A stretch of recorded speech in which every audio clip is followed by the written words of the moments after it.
with the heart and past preconceptions. Can you see my soul past the labeling? Hi everyone, welcome to week 3 of Young Women Speak Out. My name is Amina Doherty and I will be your host. So we've reached the midpoint of Young Women Speak Out, a 6-week program that is being hosted by the Sylvia Global Media Network. The purpose of the show, as you know, for those of you that have been following over the past 3 weeks, is really to elevate the voices of young activists from around the world. We wanted to be speaking to young African and Caribbean women about the work that they do, both in their activist work, but also on the work that they do on the side as well. This week I'm really excited. I have a really exciting guest. She is one of those women who I consider to be a Wonder Woman because she does a little bit of everything. So I'm really excited for her to tell you a little bit more about what she does. Before that, just 2 things as always to remind everyone. First, the show is streaming live on the Sylvia Global website. So please share it with your friends, www.sylviaglobal.com. There's a little link at the side and you can watch it live via YouTube.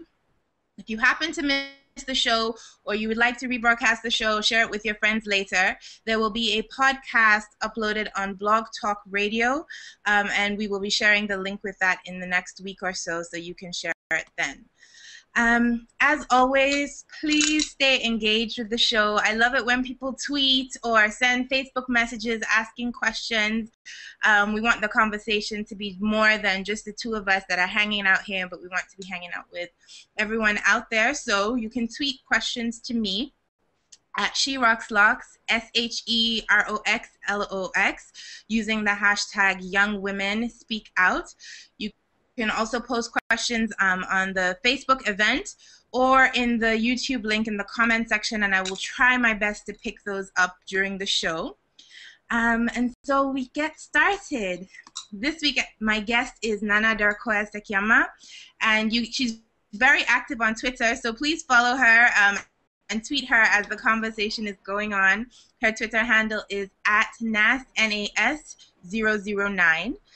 And so as I said in the intro, Nana is one of those kind of Wonder Women. She does a little bit of everything. I'll briefly read her introduction and then give her a chance to tell you more about herself. So Nana currently manages the communications portfolio at the African Women's Development Fund. She's the co-owner of Maxi, a clothing and events organizing company in Accra, Ghana. She also curates the Adventures from the Bedrooms of African Women, which is what we will be talking about today. She's a highly acclaimed and widely read blogger. And in January 2013, this is what I mean, she's just that kind of woman, you know? In January 2013, Applause magazine listed Nana as one of the 40 inspirational Africans under 40. She's also featured in New African Women magazine in a special feature titled Ones to Get to Know in 2013. So I'm telling you, we're really stepping ahead of the game and bringing you this amazing woman to talk to us today. So Nana, I don't know if I've missed anything or if there's anything you'd like to add. Amina, you've said so many wonderful things about me, so thank you. Thank you. Thanks for having me on the show. I'm really excited to be here. Great. Well, my pleasure. And just to kind of get things going, as I said, I've listed all of the many things that you are and you do. My first question is, if you had a soundtrack for your life at the moment, what 4 songs would be on that soundtrack? Whether it's a song or an artist, you know, what and why? What music would be on the soundtrack of Nana?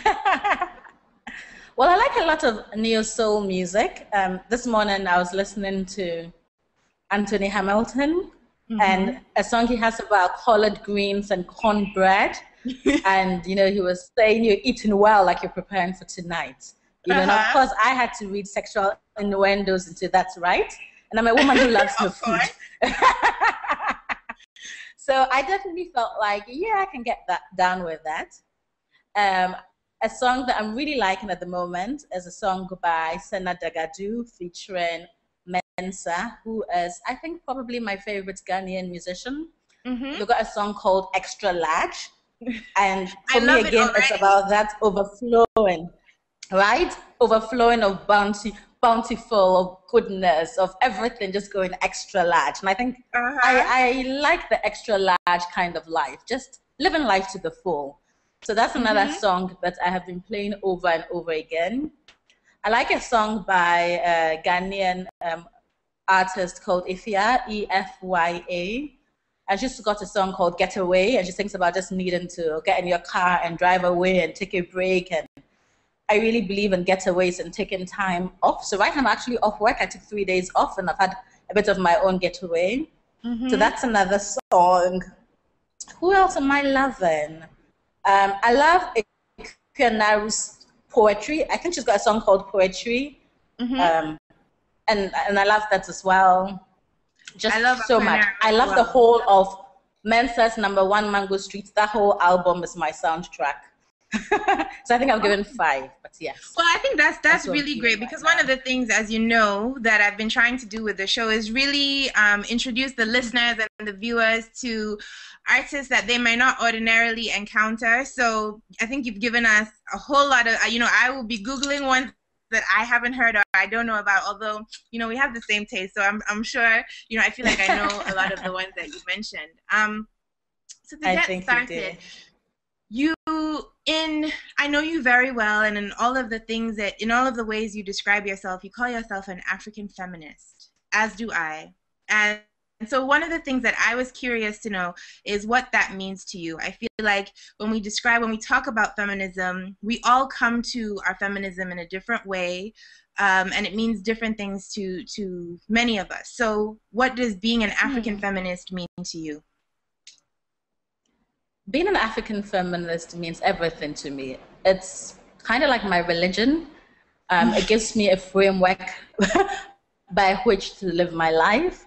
Calling myself an African feminist is a way of bringing together probably 2 of the identities I cherish the most. That's of an African whose thoughts and visions and dreams are very much Pan-Africanist, who still has visions of, regional integration. And the feminist being a person who recognizes that we live in a world which has socially created systems and structures which work to really keep women in more or less a second-class status, and recognizes that oppression of women is linked to basically the oppressions of the less powerful people in society. It's got to do with class, it's got to do with ability, it's got to do with sexualities. And I feel like being an African feminist really gives me that kind of total framework from which to operate in my world, from which to understand the way the world is, and from which to figure out how do I help in a small way to make the world a better place for myself, for my sisters, for my family, And I think that's the great thing about African feminism. It's very communal. And I feel like as an African feminist, I have a place somewhere. I have a place on the continent. I have a place amongst the community of women, amongst the community of sisters. Right. So how did you come into that identity? Because you're clearly very, very passionate. You hold it very passionately and strongly. So how did you come into that identity? Is it something I think like a lot of people, there was a time when I was 19 where I read about feminism and I thought, aha, this makes sense. This describes how I felt since I was like a child. Since I would, and my mom hates this example. Sorry, mom, I always have to give it. Since I would watch my mom make dinner for my dad and sort of complain about the fact that she is waiting for him to eat and has to sit by him to eat, since my mom would always complain about me being the kind of child who would want to sit in her room and read and not come and help her in the kitchen. Since my mom would always say things like, and she would say this in Tree, Dachi Bema Ubiyayeme, which translates as one day you would let someone insult me, because I had no interest in learning how to cook. And her concern, even when I was a child, was, oh my God, you're going to be the kind of wife who would let her mother-in-law cast me out like I didn't bring my daughter right. So there were all these little things that used to irritate me as a child. and I had no language for it. I remember saying to my dad, Daddy, when I get married, I'm not going to cook for my husband because every day he would expect me to cook for him. So I'm not going to start for him to expect that. And my dad was like, yeah, sure. If that's what you want, fine, right? But of course, I didn't understand anything about what I now know to be patriarchal norms and, women's sort of societal given responsibility of being the caregivers of the household. And, I didn't realize all of these things. So during university, when I was introduced to feminist theory, it just instantly made sense. And then years later along the lines, because I started reading more or less the feminist theory of African-American women, right? Mm-hmm. Because that's what made sense to me at the time. At the time, I was in university in London. Exactly. I was in university in London. So it was Bell Hooks who changed my life. I'm sure she changed the life of a lot of Black women in the Western world, because as an African who had gone to university to study abroad, I was suddenly confronted with race, which I wasn't aware of before. Maybe it's, maybe racial dynamics existed in Ghana before I went, but I wasn't aware of it. So I go to the UK and I'm now aware of all these other issues. And she was the person I read who sort of managed to link all of these issues in a way that resonated with me. So when I came into feminism, I was reading a lot of African-American theorists, Bell Hooks, Michelle Wallace, Alice Walker. And then, as I sort of grew in my feminism, I wanted to, of course, read African feminists. And actually, I turned to novels. I was reading Ama Taidu. I was reading Buki Machita, even though I sort of later saw a video where she said she's not a feminist. But to me, their writings were very feminist. And that's how, I sort of got into it. And then I started volunteering at Akina Mamawa Africa, which was an African feminist organization in the UK. So then I got introduced to African feminists and, I did the African Women's Leadership Institute, and it's like, oh, wow, there's a whole world out there of African feminists who are active, who are writing, who are academics, read about Amina Mama, read some of her articles, Sylvia Tamale, Jessica Horn. I mean, yes, and that's how I sort of really got to also understand African feminism and sort of identified myself as an African feminist. You've done something that's really amazing. You've just answered a question that actually was coming through over Skype to me, and you just answered the question. Oh, wow. So thank you for doing that. The question What was the question? I'm curious. Well, the question was about, you're talking about African feminism and African feminists. Who are some of the African feminists that inspired you or that you read that helps you to define your identity as an African feminist? So yes, absolutely. Well, let me add a few more to that list because there are a lot more now. Bisi Adeleye Fayemi, her writings, her essays, what she's written, some of which is available on the AWDF website for free. A feminist theologian, Mercy Oduyoye, I found, really what she says really touches me, especially as somebody who is not really very religious. I always feel if, Auntie Mercy had a church, I'll be there every Sunday. Because she sort of analyzes religion and the Bible from a feminist point of view, which I don't really find when I go to the church. Hakima Abbas, everything Hakima says somehow just makes sense to me. Sukari, there's so many people, And the great thing is, for me, a lot of these people, their writings are very accessible because it's online. You can find it if you have an internet connection, or you can get somewhere and get an internet connection. Well, I'm going to take this moment, actually, since you've taken it there, I'm going to take this moment to really plug our community of African feminists that are engaged on Twitter. We talk to each other, regularly. We debate, we disagree, we agree, we share what Jessica Horn and I call the spirit of revolutionary love. So if there are folks out there that are watching and listening and want to really engage with other women that are talking about African feminism, you can find us on Twitter using the hashtag AfriFem, AFRIFEM. So I just wanted to use the opportunity to plug that, because many, young women that might not necessarily be published in the places where you can sort of access, some of the readings and writings you were talking about are engaged and talking on Twitter. So yeah, please do join our conversations there. But I want to take it to a space that I personally love. I always say it's such a pleasure, no pun intended, visiting your blog. Your blog, Adventures from the Bedrooms of African Women. And if anyone out there hasn't visited the blog, I demand that you do it right this minute so you can follow our conversation and know what we're talking about. But tell me a little bit about the blog. How did you start it and why?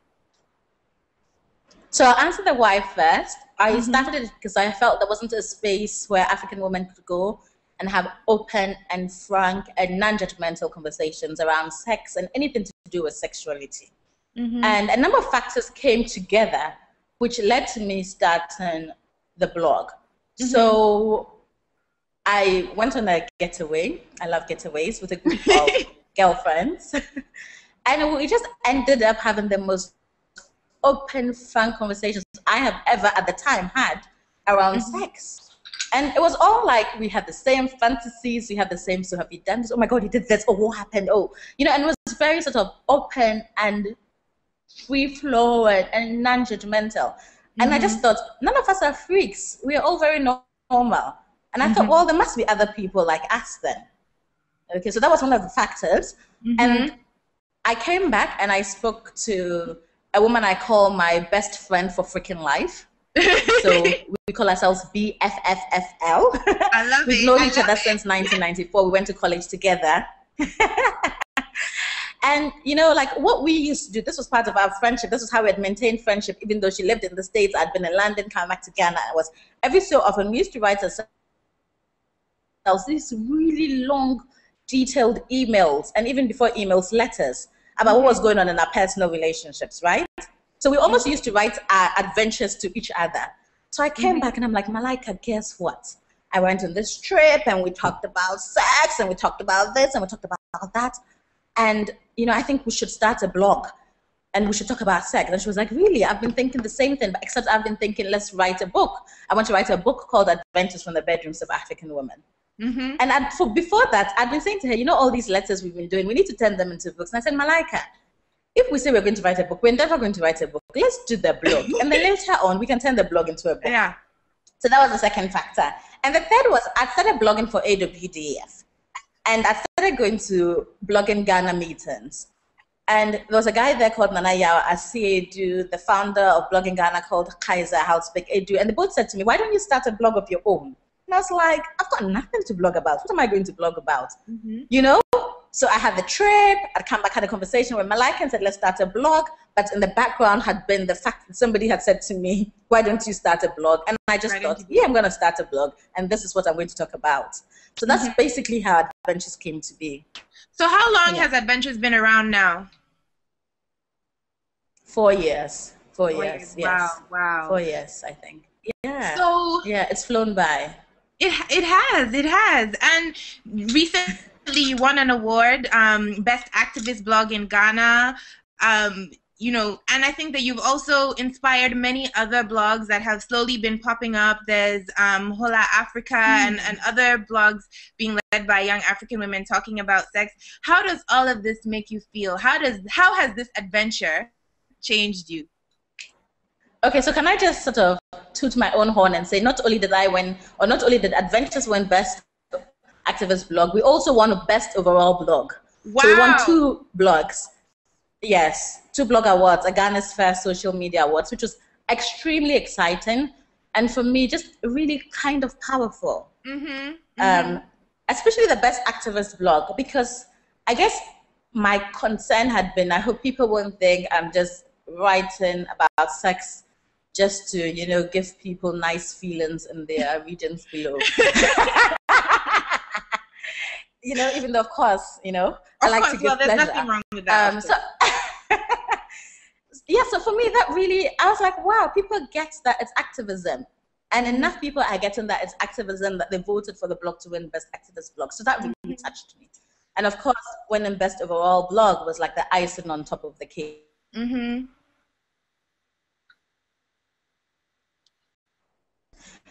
In many ways, One is the fact that it affirms to me that if you really want to do something, don't let yourself be stopped by the fear of what will people say. Yeah. You know, because I think if I had sat down and spent ages and ages thinking about, oh my God, I want to write about sex, what will people say? Should I write it anonymously? I don't think the blog would have had the same effect it has had if I wrote anonymously. Right. Choosing to write openly under my own name, choosing to do interviews and associate myself with a blog was a conscious political choice. It was my choice to say there is nothing shameful about sex. Women have the right to pleasure, and we have the right to have conversations about sex and sexualities. And for me, that was a conscious political choice to make. So it has changed my life in the sense that what I've had in response has been a lot of affirmation and a lot of, I am so glad there's a space like Adventures, because I've never had a chance to have conversations with people. There's somewhere I can go to and ask a question and chat to other people. And like, yeah, it's been really positive. It's been a really positive experience. Yes. Well, and I don't know if blogs like Color Africa started because they were inspired by Adventures. I mean, I have no idea, so I can't give credit for that unless they told you that. Well, I assume so. I that was my assumption. So maybe not. Okay. But one of the questions that actually has come through via Facebook is, something that we all think about when we're, putting our personal stories, our personal business on this, this ethosphere, the interwebs as we call it. So the question is, how does your family feel about you blogging about sex in such a public way? Well, my dad is, I think, a little bit embarrassed, to put it mildly. He keeps saying, if I'm going on a TV program, I'm like, Daddy, I'll be on TV at 8. He's like, are you talking about sex? I'm not going to watch. I want to know about your sex life. Completely understandable, I think, and frankly, I don't really want him to know about my sex life either. So my dad generally doesn't watch any TVs, and if I've written an article, my parents are very super supportive. They're like my biggest fans in the sense that everything I do, they support. But when it comes to anything sex, we edit it. If my mom and dad are lying down and I'm on the radio talking about sex, my dad will tune out, like literally, But my mom, I mean, she reads like articles I publish around sex. When I first started blogging, really in the very early days, when I had maybe like 5 posts up, I showed her the blog and she was like, oh my God, this is pornography. Interpol will catch you, And then since then, she hasn't read it. And then a while ago, she was like, so what's the address of your blog again? I'm like, Mom, actually, nah, I don't think I want you to go there. I don't think I want you going there. But they must be quite supportive. But my mom, they are. Yes, they are. Like my mom watches my TV interviews and listens to my radio interviews. She just hasn't gone to the blog. Yeah. Right. Yes. Well, another question that actually kind of ties into this and is actually coming over Twitter is, what would you say is the most controversial post that you've seen on Adventures, and what is the most controversial post that you've seen, and how, if it's a subject matter that has been particularly difficult, how have you dealt with that? Okay, so this is not probably controversial, but probably the most difficult subject matter has been that of sexual assault, especially sexual assault of minors. A lot of young African women have been molested, not just once, not just twice, multiple times, by people close to the family, by family friends, by relatives. And that's been the most difficult subject to deal with. The most difficult subject because I really don't know what else to do once we've shared and talked about it on the blog. Because I cannot offer counseling. I'm not a professionally trained counselor, even though I am a professional coach. I've done performance coaching and studied performance coaching. But I do not have the tools to help people deal with the emotional fallout from having been sexually abused. And I remember one of our very first posts around sexual abuse was written by a guest contributor called Ekuba. And she wrote the post and sent it to me by email, which, by the way, is the way to get posts on Adventures. Just send an email to adventuresfrom@gmail.com. And she was like, no, I don't know if this is suitable, And I read it and I'm like, oh my God. I'm like, Ekuba, trust me, so many people will empathize with you, including myself. And she was shocked, because she thought, I mean, come on, Nana has never been, you know, abused before. Mm-hmm. And she put the post up, and within days, we probably had like 50 comments, and like women were just like, yep, I've been abused. I was abused twice. I was abused by my uncle, by my family friend, by the driver. And it's been one of the subjects that has come up several times. Mm-hmm. About a month and a half ago, we held a talk party in Ghana, which was the very first time, or one of the first times where we've really taken adventures offline, where we had a panel conversation, and the panelists all read different contributions from adventures or their own personal stories, and it was all around sexual abuse. Mm-hmm. And for me, the difficulty is really, what do I, as somebody curating the site, do? What's my responsibility? I would like to offer help. I would like to have, for example, a professional psychologist or a sex therapist or a counselor who is actually blogging on adventures on a regular basis, offering women some coping mechanisms to move on. You know, I'd like some counselors to volunteer their free time to give one-to-one sessions to people who have been survivors of abuse and need somebody to speak to. And I haven't found anybody like that. You know, I have actually tried. I think that you bring so up that's a been really the most difficult thing to deal with. I think that you bring up a really, really important point, and it's something that, you know, you and I have talked about, and even more broadly, you know, as African feminists engaging in social media, we've talked about kind of very loosely, but the limits of our online engagement, and then how we take that offline and make it relevant to our needs in this quote-unquote real world. And I think that, you know, there's lots of gaps that we need to be thinking about how we fill.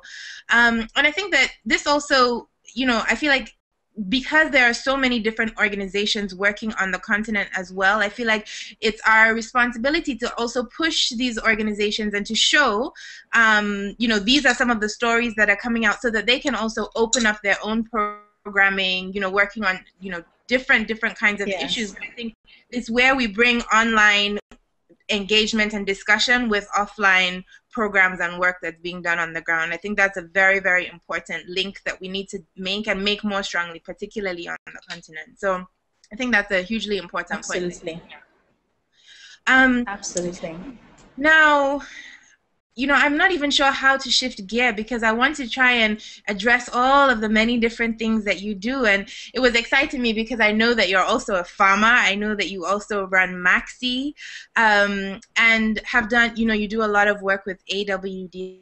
But I want to give you a little bit of an opportunity to plug Maxi, because it is one of my favorite clothing lines. And as I mentioned at the beginning of the show, we would be talking about, you know, everything from feminism to fashion to, you know, music, whatever. So I would really like you to tell us about Maxi. You've described it as sort of an African H&M, but for me, I know that I love the jewelry that your mom makes, and I love the clothes that your sister designs. But tell us more about Maxi.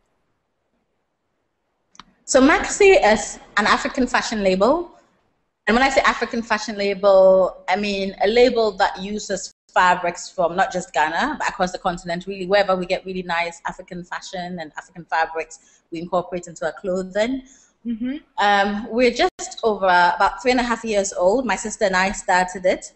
My sister, Darkoa Sekyiamah, is our head of creative concepts, so she's responsible for our designs. I'm the head of business development, so I'm really responsible for moving the business forward and dealing with publicity and media and communications. And we think of ourselves as, if you want to compare us to a global brand, we think of ourselves more as an African H&M, because our idea is, if you come in with, say, $20, you should be able to walk out with something. If you want to splurge and get an outfit for an evening event, you should be able to, you know, get something for $100, for example. Right. And really, our goal is to be able to provide anything for the customer, you know, from what you wear on the top of your head to what you have on the soles of your feet. And yes, as part of that, we stock my mom's jewelry. My mom does beaded jewelry, and we also stock her stuff. We also do accessories. We've done bags. We've done bangles with fabric. We use print. We use plain fabrics. We use, at the moment, we're exploring the use of leatherettes. We've got some leatherettes in our current collection. We've got nets. We're using satin. So we like to experiment and funk up our look. And just, you know, we might have a collection this time which is completely different from what we had in the previous collection. And I think we're always growing as a business and learning, and yeah, just really trying very hard to take it to the next level. So also, now, you know, I immediately have a series of follow-up questions, and I'm just going to put them out there so you have a chance to kind of go for all of them at once. One is, okay. You know, I want to know about your sizing as well, because, you know, for me, I'm very concerned. Do we have clothes that will fit, you know, my very voluptuous type African woman body? Like, does Maxi, what is the range of sizes available at Maxi? The other question is, you know, I'm based in Lagos, I'm living in Lagos, and I want to order Maxi. How do I do that? You know, are you thinking about shipping across the continent? And if so, please share details with us. So I'll leave those two questions and come back if there's more. Okay, no, those are great questions.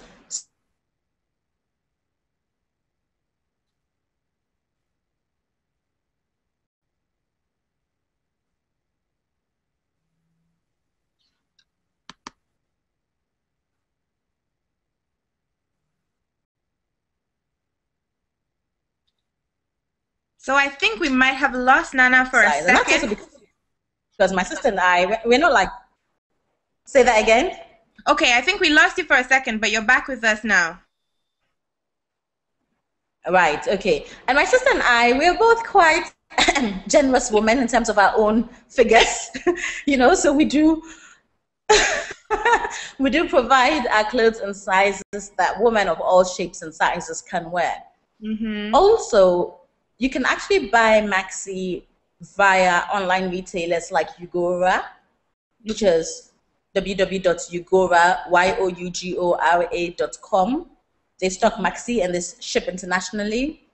Also, people order from us and we send it to them. So, for example, a few days ago, a woman from Cameroon bought an item. She paid with Western Union, and we sent it to her via DHL.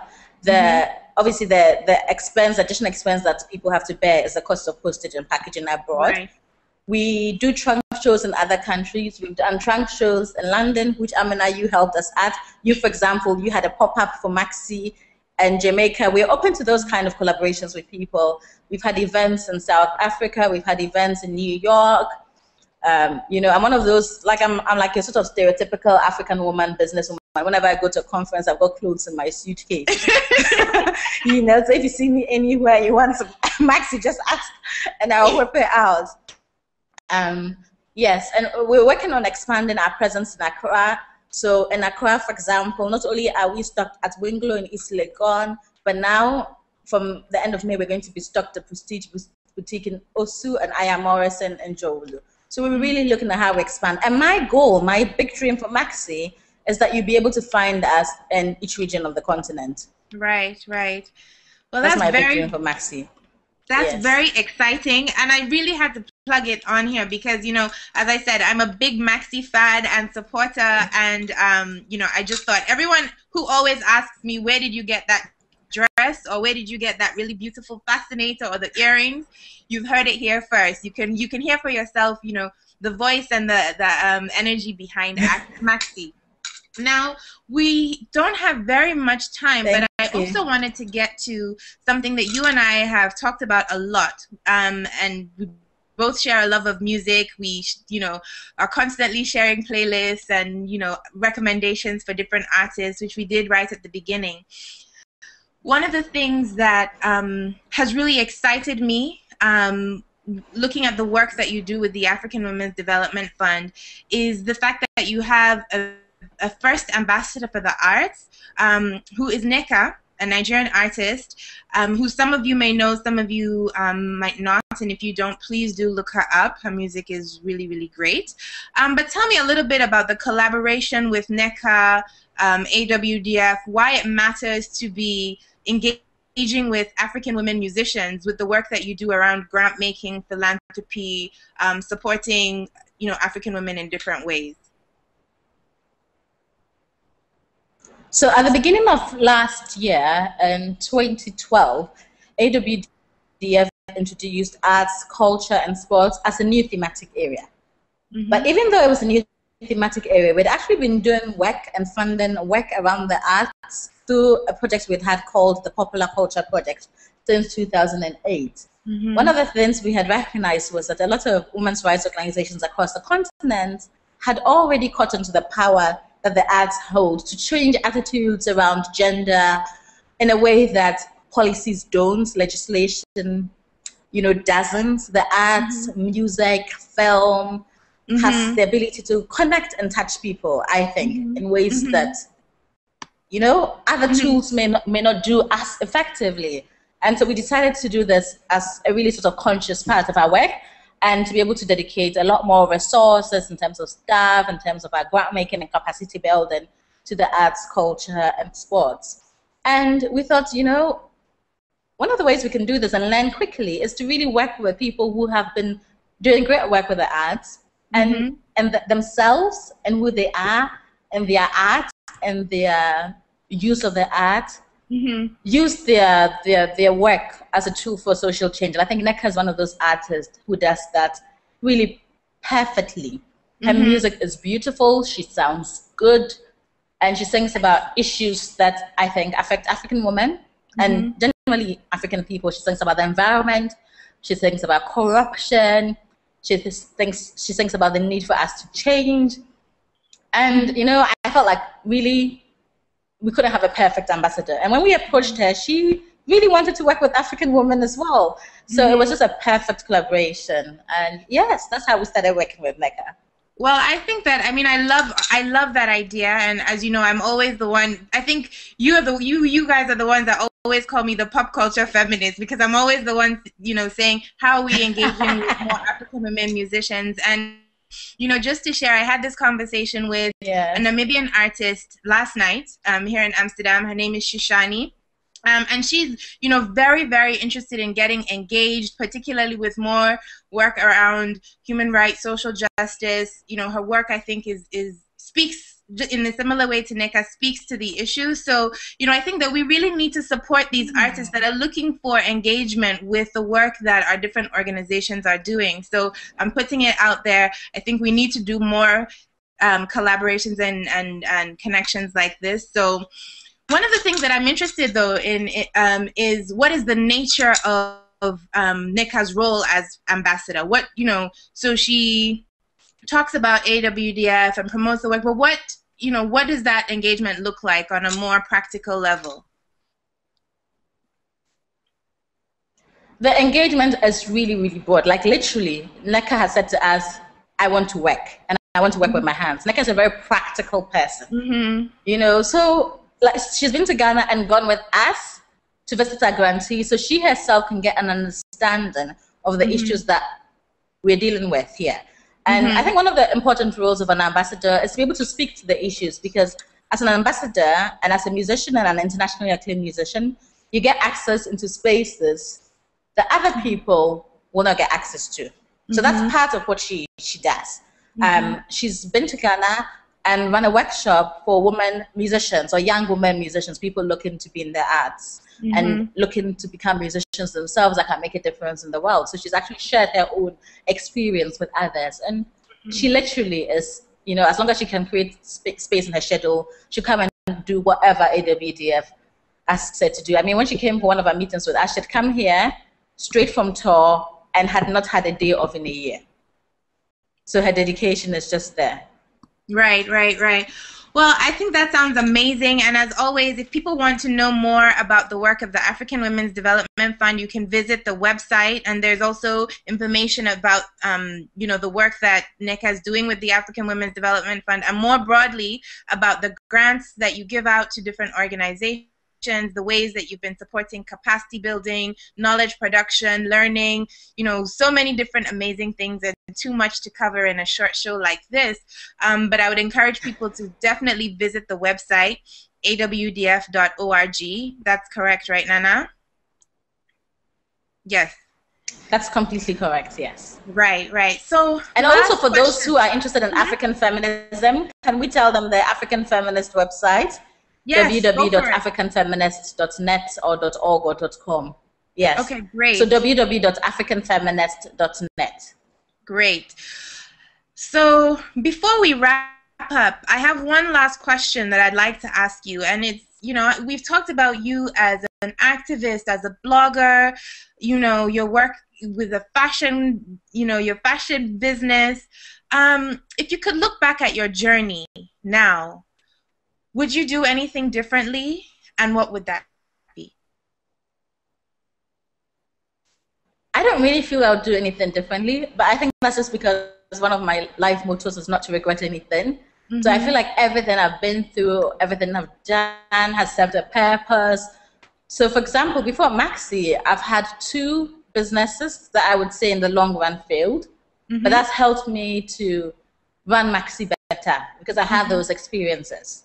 So I feel like every experience I've had in life, and probably for everybody else as well, is relevant to your life. The important thing is to look at the lesson from it. The important thing is not to get down about it and just to think, okay, what can I learn from the situation and what do I need to do differently next time? And that's just my attitude to whatever happens to me in life. What are you going to learn? I love it. I love it. Thank you. So before we wrap up this week's show, I just wanted to really, really, really thank Nana for joining us. As I said, she blows my mind with all the amazing things that she does, and I really hope that you follow up, all the viewers and listeners that are watching the show, that you follow up with all of the different links and resources that Nana has shared with us on the show, everything from how to engage with African feminists, online, how to engage with the work of the African Women's Development Fund and Maxi. If you're a fashionista like me, do check out Maxi and cop yourself some new clothes. I'll plug that again. And just to say, I'm really looking forward to the show next week. I will be speaking to Lenisa George from Antigua. So we've had 3 African feminists join the show. And next week, we'll be switching gears and moving to the Caribbean. We'll be talking to Lenisa George, who is a Guyanese-born poet, who has just recently launched her own online magazine, BGR Mag, for Black Girl in the Ring. And we'll also be shooting a short feature documentary about that as well. So please do look out for that. As always, if you've been tweeting, using the hashtag Young Women Speak Out, I can't wait to catch up on your tweets and see what has come up. And if not, the show will be available for you to watch for the rest of the day, and then after that, it will be available on the Sylvia Global website. For those of you that missed any of the links, I will be posting those in the Facebook group. All of the things that we talked about today, the resources will be made available there. Thank you so much to the Sylvia Global Media Network for encouraging us to have this program and for allowing me to host it live via their website. So thank you, everyone, and I look forward to talking to you all next week. Thank you very much.